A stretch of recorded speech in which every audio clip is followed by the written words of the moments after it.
Remembering lies, forgetting painful truth. Remembering lies, forgetting painful truth. Remembering lies, forgetting painful truth. She walked home with those ripped panties, soaked in her own blood, and that sticky residue substance that could impregnate her. And she knew him. His name was Friend, the type of friend that found comfort on her bedroom floor and shared late-night conversations about past loves with her. She thought it okay to stay at his place that night. After all, his name was Friend. He thought this his chance to be more, and when she screamed, "No! Stop! Don't!" He thought her shy, and as he ripped her love of life away from her pelvis and she scratched the side of his face, he thought, Damn. and so he raped her of the joy of loving to make love, raped her of her esteem that he once found so attractive, raped her of her ability to see reality, donating low self-esteem, nightmares, and suicide attempts. She thought it her fault for calling him Friend, and so she walks home with those ripped panties, the blood hardening in conjunction with her heart as she remembers and denies she was raped by a friend.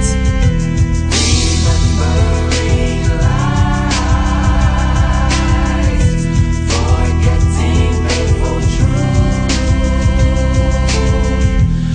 He was just in for some drug dealing, just a petty case, a nickel and dime charge, and his girl promised to stand beside him. After 2 weeks in, he dropped the soap, and now he remembers and denies how his anus collapsed.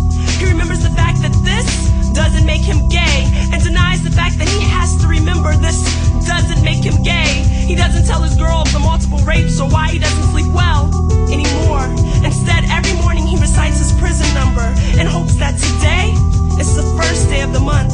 On this day, he gets new clothes allotted to him and doesn't have to look to his girl through that thick glass and those ripped panties. For in here, he's someone's woman wearing a woman's panties. And so he remembers his girl and denies that he's raped by a man. Forgetting painful truth. Remembering lies, forgetting painful truth.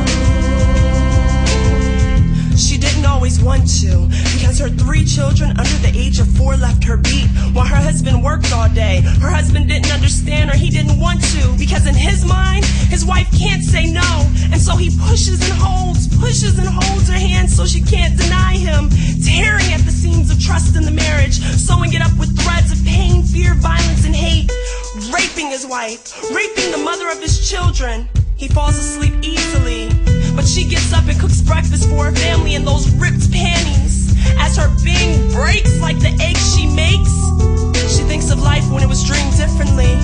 She remembers she's married to a great man and denies